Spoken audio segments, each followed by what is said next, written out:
Lesson 121. Forgiveness is the key to happiness. Here is the answer to your search for peace. Here is the key to meaning in a world which seems to make no sense. Here is the way to safety in apparent dangers which appear to threaten you at every turn, and bring uncertainty to all your hopes of ever finding quietness and peace. Here are all questions answered. Here the end of all uncertainty ensured at last.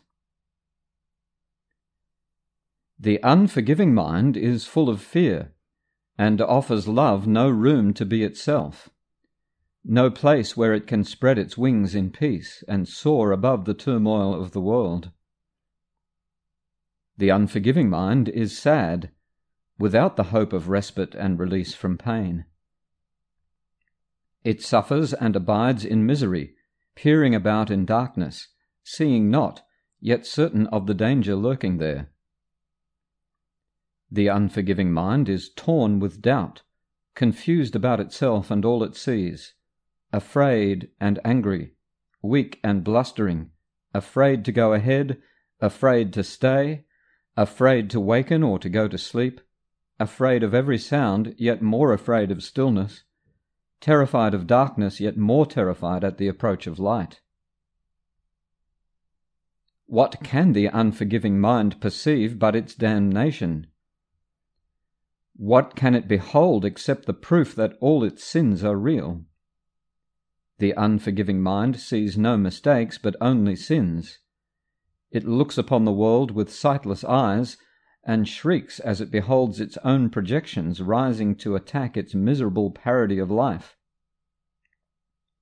It wants to live, yet wishes it were dead. It wants forgiveness, yet it sees no hope. It wants escape, yet can conceive of none, because it sees the sinful everywhere. The unforgiving mind is in despair, without the prospect of a future which can offer anything but more despair. Yet it regards its judgment of the world as irreversible, and does not see it has condemned itself to this despair. It thinks it cannot change, for what it sees bears witness that its judgment is correct. It does not ask because it thinks it knows. It does not question, certain it is right. Forgiveness is acquired. It is not inherent in a mind which cannot sin. As sin was an idea you taught yourself, forgiveness must be learned by you as well, but from a teacher other than yourself, who represents the other self in you. Through him you learn how to forgive the self you think you made and let it disappear. Thus you return your mind as one to him who is yourself and who can never sin. Each unforgiving mind presents you with an opportunity to teach your own how to forgive itself. Each one awaits release from hell through you and turns to you imploringly for heaven here and now. It has no hope, but you become its hope. And as its hope do you become your own. The unforgiving mind must learn through your forgiveness that it has been saved from hell. And as you teach salvation, you will learn. Yet all your teaching and your learning will not be of you, but of the teacher who was given you to show the way to you. Today we practice learning to forgive. If you are willing, you can learn today to take the key to happiness and use it on your own behalf. We will devote 10 minutes in the morning, and at night another 10, to learning how to give forgiveness and receive forgiveness too. The unforgiving mind does not believe that giving and receiving are the same. Yet we will try to learn today that they are one, through practicing forgiving toward one whom you think of as an enemy and one whom you consider as a friend.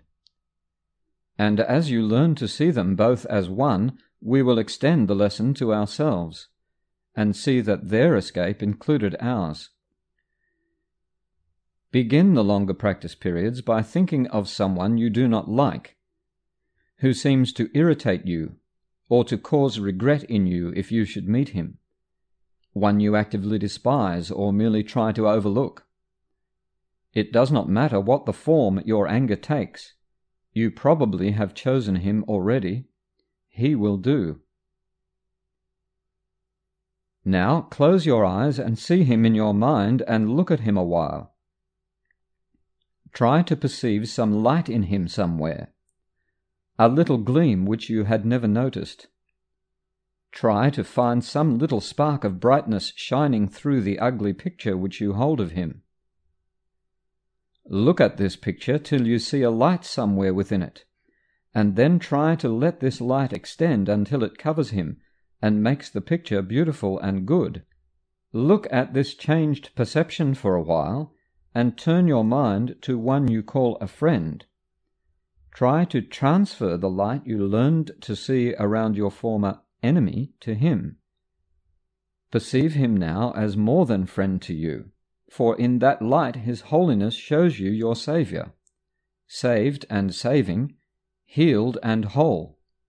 Then let him offer you the light you see in him, and let your enemy and friend unite in blessing you with what you gave. Now are you one with them, and they with you. Now have you been forgiven by yourself. Do not forget throughout the day the role forgiveness plays in bringing happiness to every unforgiving mind, with yours among them. Every hour tell yourself, forgiveness is the key to happiness. I will awaken from the dream that I am mortal, fallible, and full of sin, and know I am the perfect Son of God.